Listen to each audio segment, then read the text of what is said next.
Ambassador Zakara stood at the viewing window of the inspection shuttle, her 6 limbs folded in what humans called a professional stance. Below her, Jupiter's massive form swirled with storms that had raged for thousands of years. But Zakara was not looking at Jupiter. She was looking at the massive construction happening in orbit around it. Metal scaffolding stretched for kilometers in every direction. Thousands of workers in spacesuits moved like tiny insects across the structure. Welding torches created brief stars in the darkness. Supply ships came and went in an endless stream. Zakara had inspected many shipyards across the galaxy during her 200 years of service to the Concordat. This should have been routine. Another member species building another standard cruiser. Nothing special, but something felt wrong. "Admiral Chen," Zakara said, turning to the human woman beside her. "What exactly are you building here?" Admiral Sarah Chen smiled. Zakara had learned that human smiles could mean many things: happiness, amusement, sometimes threat. Chen's smile was the third kind. "It's a heavy explorer vessel," Chen said smoothly, "for deep space research. You know, humanity has always been curious about what lies beyond the known sectors." Zakara's antennae twitched. She pulled up the data on her portable scanner. The numbers made no sense. "Admiral, this vessel is 3 times the size of your largest current ship. The power requirements alone suggest military-grade reactors. And these armor specifications, and we want our explorers to be safe," Chen interrupted. "Space is dangerous, Ambassador. Surely the Concordat understands the need for proper protection." The shuttle moved closer to the construction site. Through gaps in the scaffolding, Zakara caught glimpses of the hull beneath. It was dark gray, almost black. The metal looked thick, impossibly thick. Modern warships relied on energy shields and speed. Nobody built armor like this anymore. Nobody needed to. Zakara had fought in the unification wars of her youth before the Concordat brought peace. She had seen the old warships, the dreadnoughts that nearly destroyed civilizations. Those ancient monsters had armor like this, but that was 2,000 years ago. The Concordat had banned such vessels. Everyone agreed. "Never again. I need to see the interior," Zakara said. Chen's smile never changed. "Of course. Though I'm afraid most systems are still under construction. It won't be very impressive yet." They docked at an airlock on the outer hull. As Zakara stepped inside, she felt a chill that had nothing to do with temperature. The corridors were wide, built to carry heavy equipment. The walls were reinforced with support beams every few meters. Everything about this ship screamed military design. A human engineer hurried past carrying a data pad. Zakara caught a glimpse of the schematic on his screen before he noticed her and turned it off. But she had seen enough. Weapon mounts, dozens of them. "This way, Ambassador," Chen said, leading her deeper into the ship. They entered what would eventually be the bridge. It was enormous, with stations for at least 50 crew members. Zakara saw positions for tactical, weapons, engineering, damage control. This was not an exploration vessel. This was a warship. "Admiral Chen," Zakara said carefully, "I must file a report with the Concordat Council. This construction does not match your submitted plans. File whatever reports you need," Chen said. "We're in full compliance with the treaty. We're allowed 3 capital ships. This is one of them. Check the tonnage limits. Check the crew size. Check everything. You'll find we haven't broken a single rule." Zakara knew Chen was right. The treaty humanity signed after the First Contact War specified numbers and sizes, but not specific designs. It was an oversight. The Concordat had written treaties like that for 1,000 years. Nobody ever tried to exploit the loopholes. Why would they? The Concordat's fleet was overwhelming. Any member species that stepped out of line would be crushed, but humans were different. Zakara had spent 15 years trying to understand them. They smiled when threatened. They joked about serious things. They had a saying, "Better to beg forgiveness than ask permission." Zakara was beginning to understand what that meant. "May I ask the name of this vessel?" Zakara said. Chen's smile finally showed teeth. "We're still deciding, but I'll let you know when we christen her." Back on her official transport, Zakara immediately began writing her report. She included everything: the excessive size, the military design, the armor specifications, the weapon mounts she had glimpsed. She marked it urgent and sent it directly to High Chancellor Mordeth on the Concordat homeworld. 3 days later, she received a response. It was brief. Noted, humanity poses no strategic threat. Continue monitoring. Shikara stared at the message in disbelief. No strategic threat? Had the Chancellor even read her report? Humans had been Concordat members for only 15 years. They had 3 small colonies and a dozen outdated cruisers. Of course, the Concordat didn't see them as a threat. But Shikara had watched humans carefully. She had studied their history, their wars, their philosophy. Humans did not build defensive weapons. When humans built something, it was meant to be used. She sent 3 more reports over the next month. Each one was more urgent than the last. Each response from the Concordat was the same. Humanity was not a threat. Then everything changed. A Concordat patrol, a small group of 3 cruisers, was passing through the Sol system on routine patrol. Their captain was a Krellian named Vorkath, a warrior with 40 years of service. He had fought pirates, settled border disputes, and maintained peace in a dozen sectors. He had seen everything the galaxy could throw at him, or so he thought. The patrol's route took them near Jupiter. It was shift change time at the construction site. For exactly 47 seconds, the scaffolding moved aside as a new section was brought into position. In that brief window, the patrol's sensors got a complete scan of the vessel beneath. Vorkath looked at his display screen. His translator struggled with the Krellian curse word he spoke. His tactical officer made a choking sound. His navigator's hands shook on her controls. "Sir?" His communications officer whispered. "What are we looking at?" Vorkath had been a young soldier during the last years of the Dreadnought Wars. He had seen the history files, the classified images that only military personnel could access. He knew what those ancient monsters looked like. The ships that had burned entire worlds. The vessels so terrible that every species in the galaxy had agreed to ban them forever. He was looking at one right now. "Open emergency channel to Concordat High Command," Vorkath said, his voice steady despite his shaking hands. "Priority Alpha. Classification, extinction level threat." His crew stared at him. They had never heard that classification used outside of training simulations. "Send the message," Vorkath ordered. "Tell them." He looked at the display again, at the massive dark shape that humans had built in secret. "Tell them humanity has built a dreadnought. Tell them we're already too late to stop them." The message flashed across the galaxy at faster than light speed. Within hours, every Concordat military installation had received it. Within a day, the Council was in emergency session, and deep in Jupiter's orbit, the humans continued their work, welding and building and preparing. Admiral Chen stood on an observation platform, watching her creation take shape. A technician approached her with a data pad. "Admiral," he said, "we've detected increased Concordat communications traffic." "They know," Chen nodded slowly. "Good," she said. "Let them know. Let them worry. Let them remember that Earth is not their servant anymore. What should we do if they demand we stop?" the technician asked. Chen's smile was cold and sharp. "We finish what we started. And if they try to stop us?" She looked up at the massive warship taking shape above her. "They'll learn why you don't corner a human." The Concordat Council chamber was built to impress. The domed ceiling stretched 50 meters high, covered with holographic displays of every member world.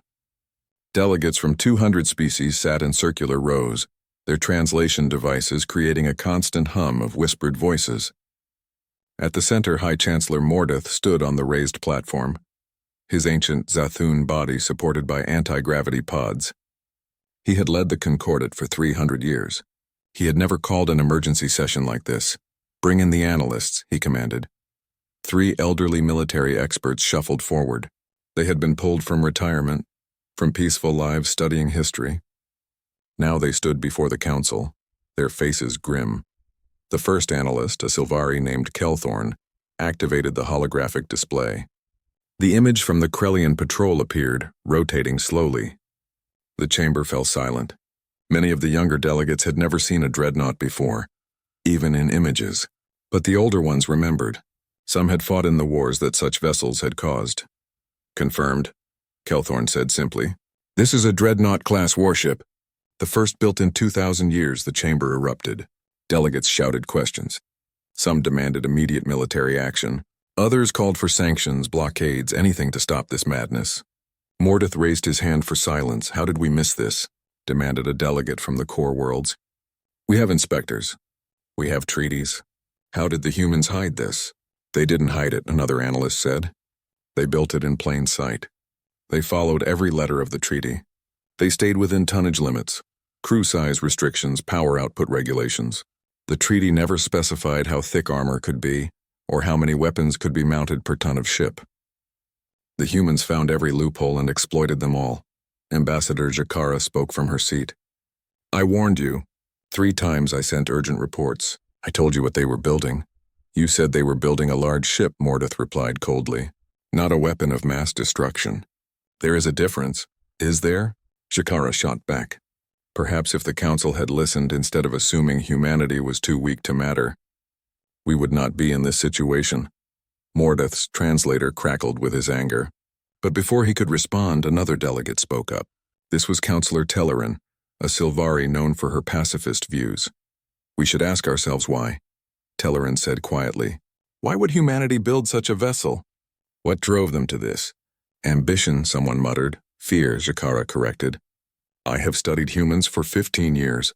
I have read their history, their literature, their military doctrine.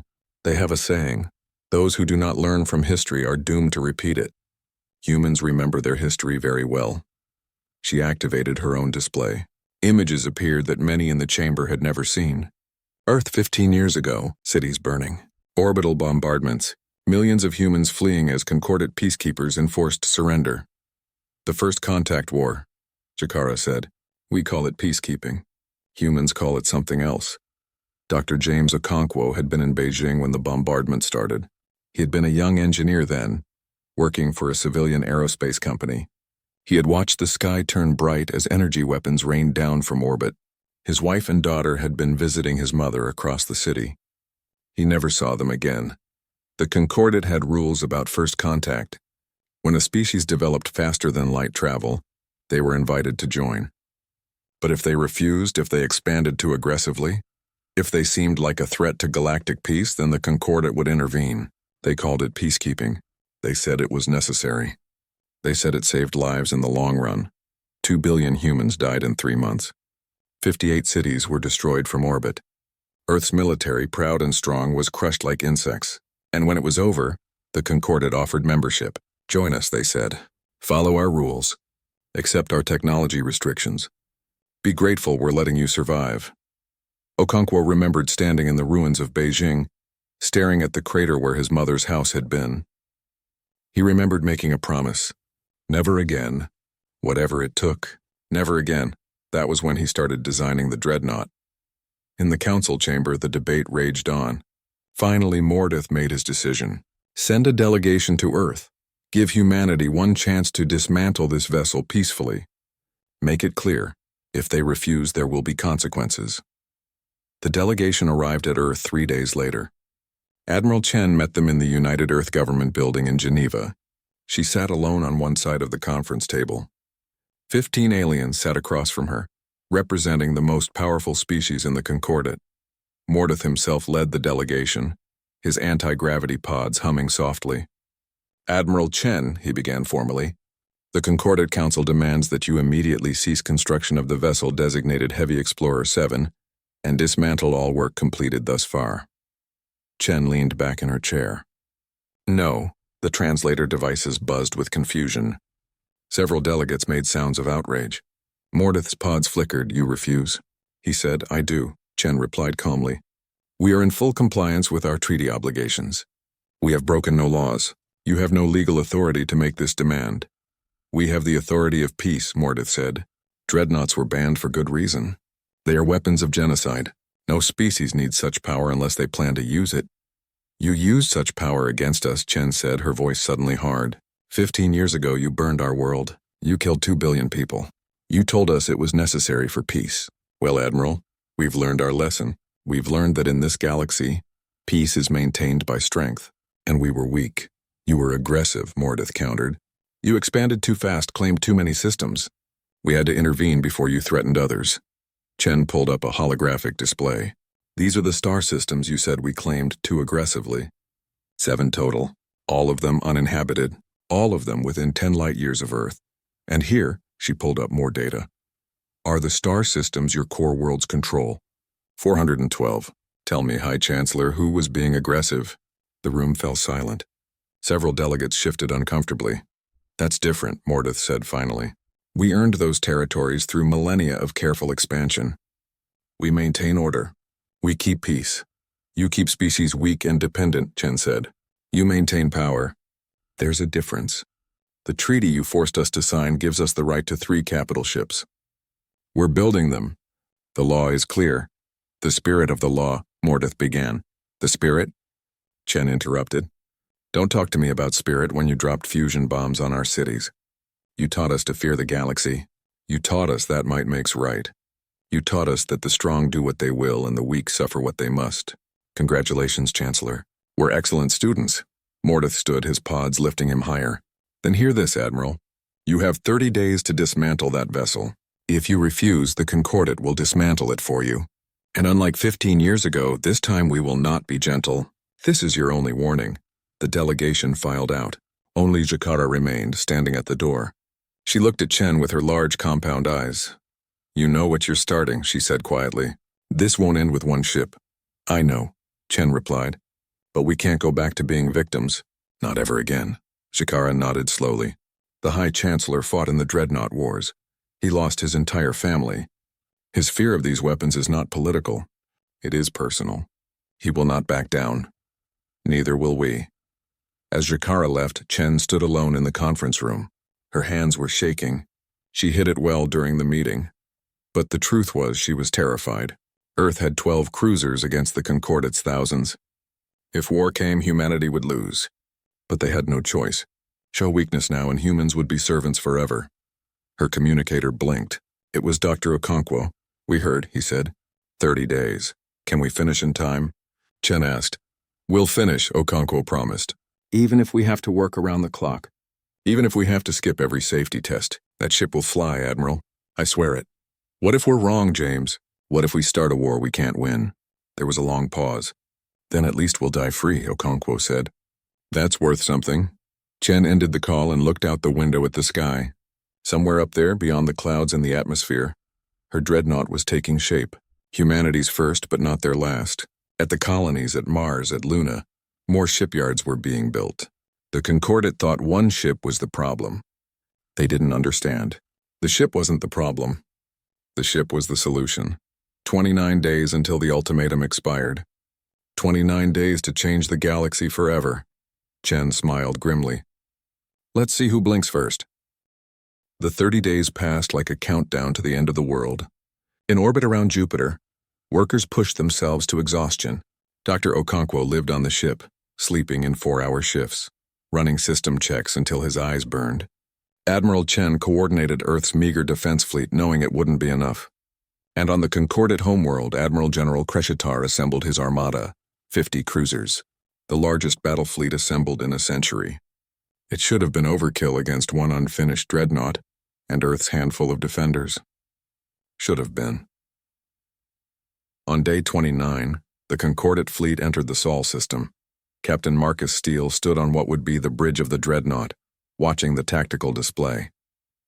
He was a thin man with gray hair and deep lines around his eyes. He had commanded a destroyer during the First Contact War, watched it burn around him, lost half his crew before surrender.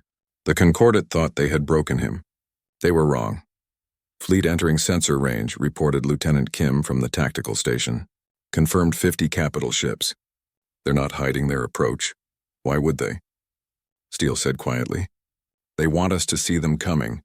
They want us to be afraid. Are we? Kim asked. Terrified, Steele admitted. But fear won't stop us. Fear never stops humans. Okonkwo rushed onto the bridge, his face pale.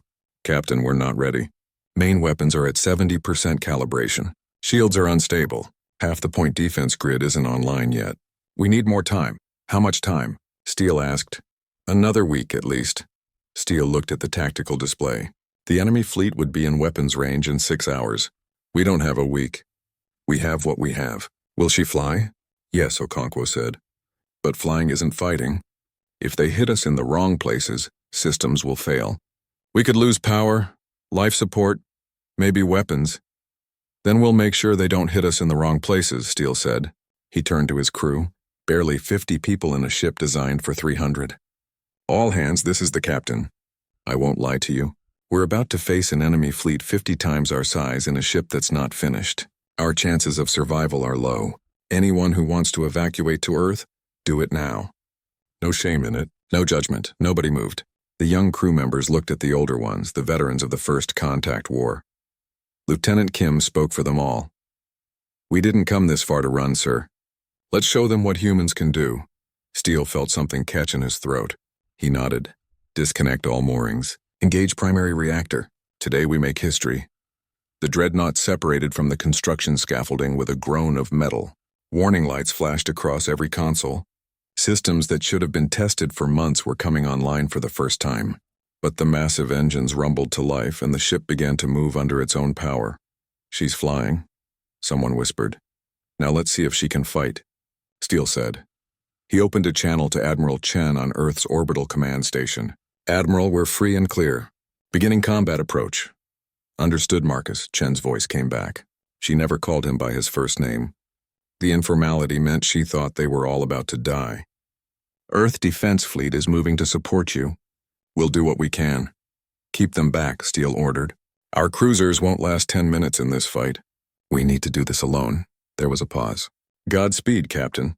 The Concordat fleet arranged itself in a standard battle formation, 3 rows of cruisers in a broad arc. Admiral General Kreshtar commanded from the flagship, a heavy cruiser called the Victorious. He was a Krellian, a species that looked like upright crocodiles with 6 limbs. His people were born warriors. He had fought in 40 campaigns, won them all. This would be 41. Target confirmed, his tactical officer reported. The human Dreadnought is approaching. Speed. That's wrong. Sir, they're not slowing down. Kreshtar looked at the display. Standard doctrine called for ships to approach at half speed, maximize shield strength, engage at optimal range. The human ship was accelerating toward them at full speed. They're panicking, someone suggested. They know they can't win. They're going to try to ram us. No, Kreshtar said slowly, studying the approach. Humans don't panic.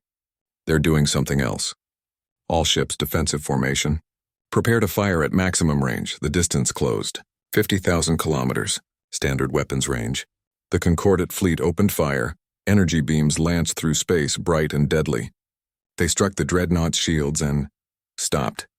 The shields flickered but held. The human ship didn't even slow down. Increase fire, Kreshtar ordered. All batteries continuous barrage. Hundreds of weapons hit the Dreadnought simultaneously. The shields glowed white-hot, overloaded, and collapsed. Direct hits struck the hull. On the bridge, alarm screamed. Shields down, Lieutenant Kim reported. Hull taking direct hits. Damage? Steele asked calmly. Minimal. Sir, the armor is holding. They're barely scratching the paint. Okonkwo laughed, a slightly hysterical sound. 8 meters of reinforced titanium ceramic composite. I told them it was too much. I told them it would work. Weapons range in 30 seconds, Tactical reported. Point defense grid coming online. Show them what we've got, Steele ordered. The Concordat had refined warfare over 2,000 years. Their missiles were precise, their energy weapons efficient, their tactics perfect. They had forgotten one thing. Sometimes perfect isn't enough. The Dreadnought's point defense grid activated. Thousands of small weapons tracked every incoming missile simultaneously. In 3 seconds, the grid destroyed 46 missiles. The other 4 got through and exploded harmlessly against the thick armor. Impossible, Kreshtar's tactical officer whispered. Nothing has that much point defense, nothing. Return fire, Steele said. Railguns, full salvo. Humans had learned something during their years in space. Energy weapons were good, but they had limits. Range, power requirements, heat dissipation. Railguns were simple. Take a piece of metal, accelerate it really fast, let physics do the rest. The Concordat thought railguns were primitive. Too short range. Not enough power. They were wrong. The Dreadnought fired. 20 railgun rounds, each one a solid tungsten slug weighing 2 tons, accelerated to a significant fraction of light speed. The range was 300,000 kilometers, 6 times what any modern ship could manage. 3 Concordat cruisers disappeared in flashes of light, torn apart by impacts that released more energy than nuclear weapons. Another 4 were crippled, their engines destroyed, their hulls breached. The Concordat fleet broke formation in confusion. This wasn't how space combat worked. You closed to medium range. You exchanged fire. You wore down shields until someone's broke, then finished them off. This was something different. This was overwhelming, brutal, unstoppable violence at impossible range. All ships evasive maneuvers, Kreshtar ordered. Scatter and surround them. They can't shoot us all at once. But the Dreadnought didn't need to shoot them all at once. It just needed to keep shooting. Railgun fire, 2 more cruisers gone. Railgun fire, another crippled. The Concordat fleet swarmed around the massive ship, firing from all sides. The Dreadnought's armor took hit after hit, glowing red-hot in places but not breaking. Hours passed. The battle became a grinding war of attrition. The Concordat kept trying to get close to board the ship to find a weak point. But every time they got close, the point defense tore them apart. And all the while, the railguns kept firing, methodical and deadly. On the bridge, Okonkwo clutched his console as the ship shook from another impact. Red lights flashed everywhere. Captain, we're taking damage. Reactor output dropping. Hull breaches on deck 7 through 12. We can't take much more. How many have we killed? Steele asked. 23 confirmed destroyed. 18 disabled. They're breaking off. Sir, they're retreating. Kreshtar stared at his display in disbelief. Half his fleet gone or crippled. By one ship. One unfinished, barely operational ship with a skeleton crew. His tactical officer was shaking. His weapons officer had vomited in his station, and that human Dreadnought still sat there. Battered but operational, its weapons still tracking his remaining ships. Signal retreat. Kreshtar said quietly. Get our ships out of here now. As the Concordat fleet jumped to hyperspace, leaving their disabled ships behind, Admiral Chen's voice came over all frequencies.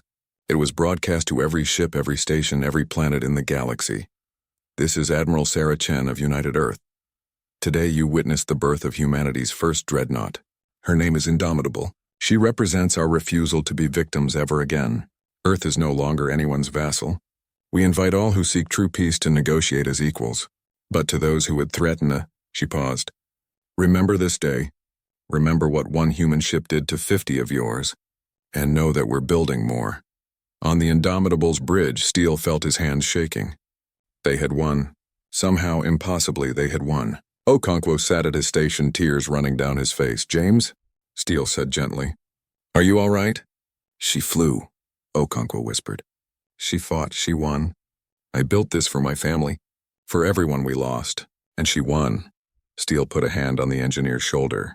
Around them, the young crew was cheering, crying, hugging each other. They had survived. They had changed everything. But in the depths of space, beyond the celebration, scanners picked up something else. New hyperspace signatures, not Concordat. Something else. Something bigger. The galaxy was about to get more complicated. The news of the battle spread through the galaxy like wildfire. Within days, every species in the Concordat had seen the footage. 1 human ship against 50 Concordat cruisers. 23 destroyed. 18 crippled. The rest fleeing in disorder. It should have been impossible. But the evidence was undeniable. The Concordat Council met in chaos. Delegates shouted accusations at each other. Some called for immediate total war against humanity. Others questioned how their mighty fleet had been so easily defeated. A few, the quiet ones, asked a more dangerous question. If humans could defy the Concordat, why couldn't we? High Chancellor Mordeth tried to maintain order, but his authority had been shattered. He had promised a swift victory. He had guaranteed humanity would be put back in their place. Instead, he had presided over the worst military disaster in Concordat history. Within a week, he was forced to resign. Councillor Talaran, the Silvari pacifist, took his place. We must negotiate, she told the council. The old ways are clearly not working. Perhaps it is time we listen to what humanity wants. They want war, someone shouted. They've proven that. No, Ambassador Zakara said, standing. They want respect. There is a difference, and we drove them to this by treating them as inferiors. The debate raged for days, but while the Concordat argued among themselves, the galaxy was changing. 3 minor species, long resentful of Concordat restrictions, approached Earth with secret proposals. They wanted to trade technology. They wanted to learn how to build their own dreadnoughts. They wanted freedom. Admiral Chen met their ambassadors on Luna, in an underground facility far from prying eyes. The 3 species were the Torvans, reptilian traders tired of Concordat tariffs. The Minari, an insectoid species whose colonies had been taken by core worlds centuries ago. and the Helkari, who simply believed every species should be allowed to defend themselves. "We want what you have," the Torvan ambassador said bluntly. "The power to say no. And what do you offer in return?" Chen asked. "Information," the Minari representative clicked. "We have worked within the Concordat for 300 years. We know their military deployments, their supply lines, their weaknesses. Everything." Chen looked at the three aliens carefully. "If we share our technology with you, the Concordat will see it as an act of war. They will come after all of us. They will come anyway," the Helkari said. "After they rebuild their fleet. After they swallow their pride. They cannot allow your defiance to stand. Better we are prepared." Chen knew they were right. She also knew this was exactly what the Concordat feared most. Not one Dreadnought, not one defiant species, but the idea spreading. Revolution, she made her decision. "We'll share what we know. But understand, this is not about conquest.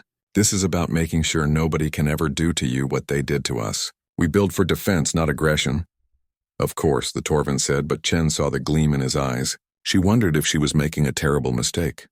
While secret alliances formed, something else was happening. A document appeared on the Galactic Data Network. It was marked classified, but someone had leaked it. The document was 2,000 years old.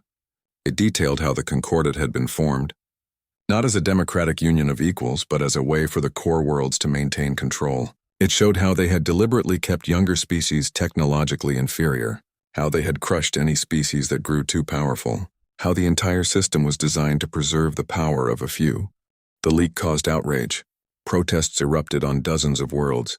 Species that had thought themselves valued members of the Concordat realized they had been servants all along. Violence broke out. Some Concordat officials were attacked. Trade routes were blockaded. The entire structure of galactic government began to crack. Jakara sat in her quarters on Earth, watching the chaos unfold on her data screens. She had leaked the documents. She had spent 15 years serving the Concordat faithfully, believing in their mission of peace. The truth had destroyed that faith. Now she wondered if she had just made everything worse. There was a knock on her door. Admiral Chen entered, carrying 2 cups of coffee. She had learned that Jakara's species could drink it safely. "You did this," Chen said. It wasn't a question. Jakara's antennae drooped. "I thought the truth should be known. Was I wrong?" "I don't know," Chen admitted. "Truth can be as dangerous as lies. You've started something that can't be stopped. Like you did with your Dreadnought," Chen smiled grimly. "Yeah, like that. We're quite a pair." On Earth's orbital command station, another problem was developing. Captain Marcus Steele had become a hero. People wanted to meet him, celebrate him, treat him like humanity's savior. He hated it. The nightmares were getting worse. Every time he closed his eyes, he saw the Concordat cruisers exploding, thousands of aliens dying. Yes, they had attacked first. Yes, it was self-defense. But he had still killed them. His second-in-command, Lieutenant Kim, found him staring out a viewport at the stars. "Captain, the ceremony starts in an hour. They're going to present you with the Medal of Earth. You should get ready." "I don't want a medal," Steele said quietly. "I want to stop seeing their faces. They were trying to kill us." "I know. Doesn't make it easier." He turned to her. "The second Dreadnought, the Defiance, she launches next month. Captain Yuki Tanaka is taking command. You should request a transfer. Be her first officer." "Why? You're getting rid of me?" "No, I'm getting you away from me. Tanaka is young, aggressive, everything the military wants right now. You'll have a better career with her." He paused. "I'm becoming a problem. I question everything. I see consequences where command wants certainty." Kim put a hand on his shoulder. "That makes you human, sir." "Not a problem." While Earth celebrated its victory, Counselor Tellerin was trying to salvage peace. She sent a proposal to Earth. A summit on Threshold Station, an ancient neutral facility. Both sides would send delegates. No weapons, no threats. Just talk. Chen brought the proposal to the United Earth government. The debate lasted 3 days. "It's a trap," some argued. "They'll just try to capture or kill our leadership." "Maybe," Chen said. "Or maybe it's our chance to actually end this before it gets worse. Yes, we won one battle, but the Concordat has thousands of ships. We have one Dreadnought and the Defiance is months from being ready. A long war will destroy us." Finally, the vote passed. Earth would send delegates to the summit. Chen would lead them. She chose her team carefully. diplomats, military advisors, and Jakara, who understood both sides better than anyone. As preparations began, Dr. Okonkwo worked day and night on the Indomitable's repairs.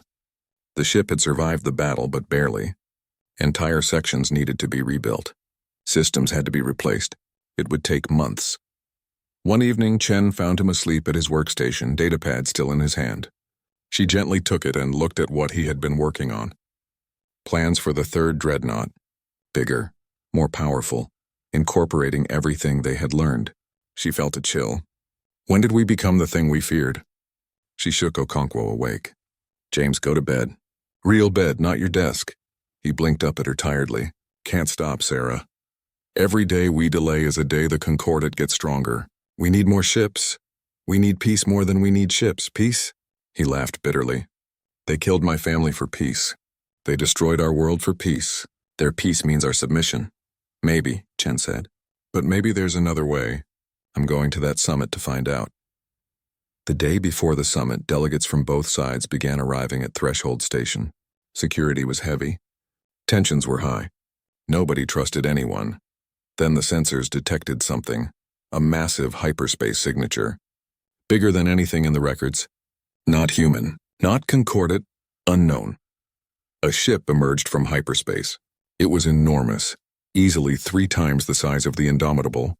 Its hull was black and covered with strange markings. It broadcast on all frequencies, "We are the Devourers. We have watched your conflicts with interest. Your wars have weakened you. Your species are divided. This makes you easy prey. We claim this galaxy. You have one choice. Submit and serve us or be harvested for resources. You have 3 days to decide." The transmission ended. The ship remained at the edge of the system, waiting. On Threshold Station, humans and Concordat delegates stared at each other in shock.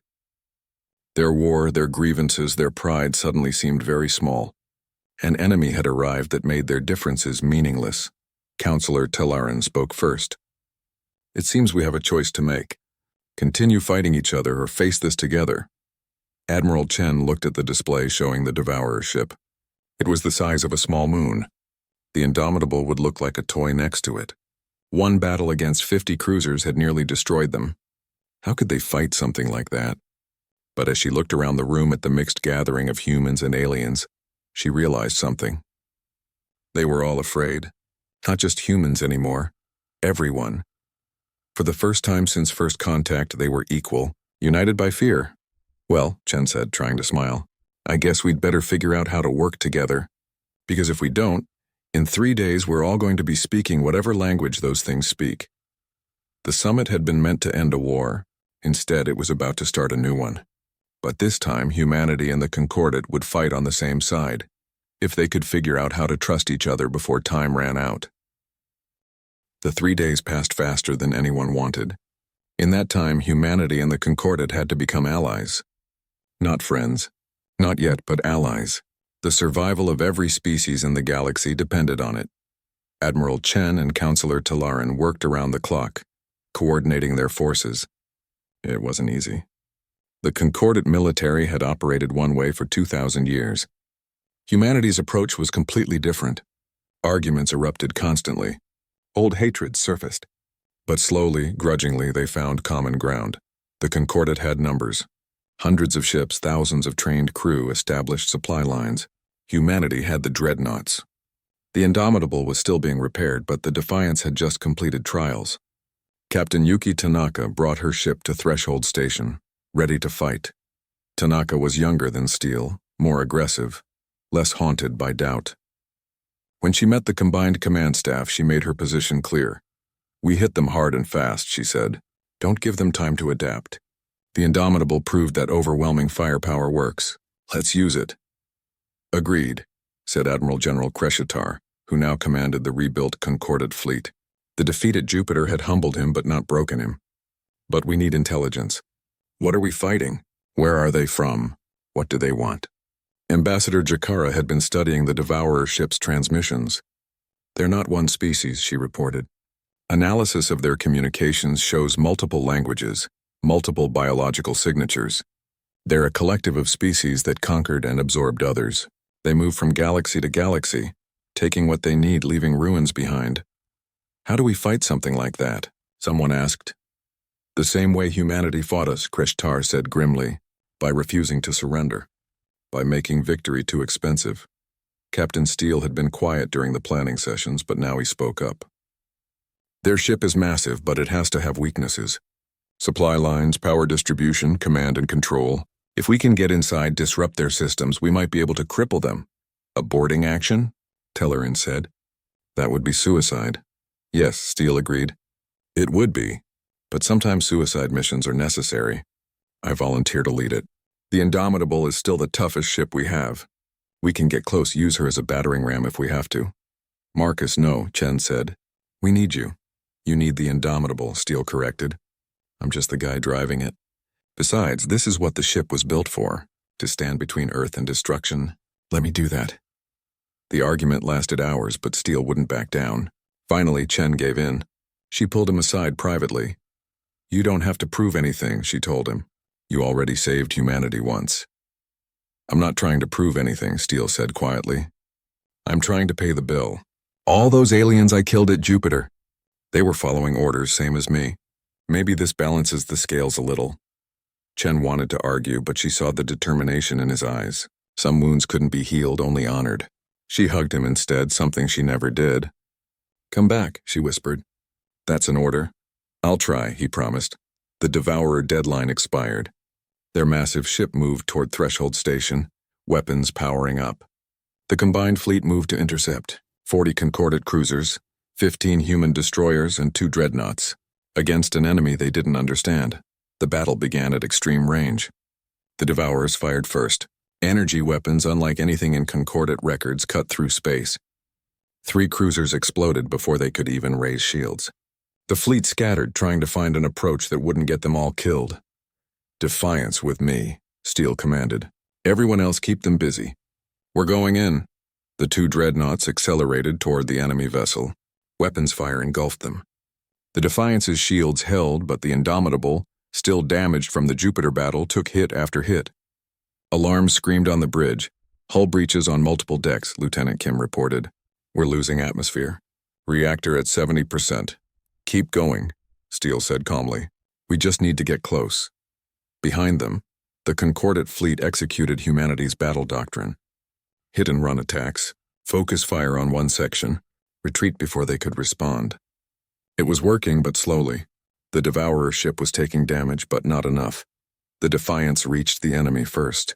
Tanaka opened fire with everything she had. Railguns, missiles, energy weapons. The Devourer's shields buckled but held. Return fire raked the Defiance's hull, tearing through armor. This isn't working, Tanaka transmitted. Their shields are too strong. Then we'll take them down from the inside, Steele said. He turned to his crew. Everyone to the escape pods. That's an order. Kim, you have 60 seconds to evacuate. Sir, what are you— Do it, Steele shouted. Now. Understanding dawned on Kim's face. Tears filled her eyes, but she hit the evacuation alarm. The crew began abandoning ship, escape pods launching in a stream. Steele sat alone on the bridge of the Indomitable, the ship that had changed everything. The ship that had made humanity feared and respected. Now she would serve one last time. He opened a channel to Chen. Admiral, it's been an honor serving with you. Marcus, don't tell Earth I'm sorry I won't make it to see peace, but I'm glad I got to see them stand up. He closed the channel before she could respond. The Indomitable, battered and broken, accelerated to full speed. Steele aimed at a weak point in the Devourer's shields that the Defiance had created. The distance closed. 5 kilometers 3-1 for Earth, Steele whispered. For everyone we lost, the Indomitable struck the Devourer ship at full speed. 8,000 tons of human engineering and determination met alien technology. The reactor, damaged and unstable, went critical on impact. The explosion was visible from Threshold Station. It tore a massive hole in the Devourer ship's hull. Atmosphere vented into space. Internal explosions rippled through the vessel as systems failed. All ships target that breach, Kreshtar commanded. Pour everything you have into it. The combined fleet attacked with renewed fury. Without shields protecting that section, weapons fire reached deep into the Devourer ship. Something critical must have been hit because the massive vessel began listing. Power fluctuating. Then it jumped to hyperspace. Fleeing. The enemy that had seemed invincible was running. The fleet erupted in cheers. They had won. But on the bridge of the Defiance, Captain Tanaka looked at the debris field where the Indomitable had been and felt no joy. "He did it," she said quietly. "The crazy bastard actually did it." In the days after the battle, the galaxy changed again. The Concordat was formally dissolved. In its place, a new Galactic Federation was established. Species joined as equals. The old restrictions on technology were lifted. Humanity was given a seat on the ruling council. Admiral Chen attended the signing ceremony but felt hollow. Yes, they had won everything they fought for: respect, equality, freedom. But the cost had been enormous. Dr. Okonkwo had died at Jupiter, his ship barely surviving. Captain Steele had died saving them all. Thousands of humans and aliens had died in 3 wars that never should have happened. 10 years later, Chen stood at the memorial on Earth. It listed the names of everyone who had died, human and alien alike. At the top, in large letters, "They died so we could be free. We lived to make their sacrifice mean something." Ambassador Jakara stood beside her, now Earth's representative to the Federation. The former enemies had become close friends over the years. "Do you think it was worth it?" Chen asked quietly. "All the death, all the destruction. Did we make the right choice?" Jakara considered the question carefully. "You wanted them to see humans as equals. You had to build a dreadnought to make them look you in the eye. You had to fight them to earn their respect. And in the end, you saved them." "Yes, Admiral. It was worth it. But the price was terrible." Chen nodded. She looked up at the sky where humanity's new ships patrolled. 7 dreadnoughts now defended various sectors. Not human ships anymore. Federation ships, crewed by mixed species, protecting everyone. "The Indomitable made them see us," Chen said. "But Steele made them understand us. He proved humans don't just fight for ourselves. We fight for what's right even when it costs us everything. That's why the second ship bore his name," Jakara said. "The Indomitable too. A human ship with a Concordat crew. The ultimate symbol." They stood in silence for a while, remembering. Then Chen smiled slightly. "Steele told me once that he just wanted to pay the bill, balance the scales for the people he killed. You think he managed it?" "I think he did more than that," Jakara said. "He taught the galaxy what humanity really is. Not conquerors, not victims. Just people who refuse to kneel. That's a legacy worth dying for." Far from Earth, on the edge of known space, sensors detected faint hyperspace signatures. The Devourers were out there rebuilding. They would return someday, but when they did, they would find a united galaxy waiting. A galaxy that had learned to stand together. A galaxy that humanity had forced to become better. The Galactic Empire had stared in horror at the birth of humanity's first dreadnought. They feared it would bring war and destruction. They were right to fear it, but wrong about what it would destroy. It didn't destroy civilizations. It destroyed the idea that peace could exist without justice. It destroyed the notion that some species deserved to rule while others served. The dreadnought was a weapon. But more than that, it was a message. Never again would anyone dictate humanity's fate. And in fighting for that principle, humanity had freed everyone. As Chen walked away from the memorial, a young officer approached her. Human wearing a Federation uniform with pride. "Admiral Chen, I'm Lieutenant Park. I'm assigned to the Indomitable too. I just wanted to say, thank you, for everything you did. My parents were killed in the First Contact War. I never thought I'd live to see humans respected. You made that happen." Chen looked at the young officer and saw hope, saw the future they had fought for. "Don't thank me," she said. "Thank the people on that memorial. They paid the price. We just get to enjoy the peace." She walked on, Jakara beside her. 2 old warriors, tired but satisfied. They had changed the galaxy. The cost had been terrible. But looking at the young people around them, human and alien together, they knew it had been necessary. The dreadnought had been born in horror and forged in war. But it had created something beautiful, a galaxy where everyone could stand equal, and that was worth everything.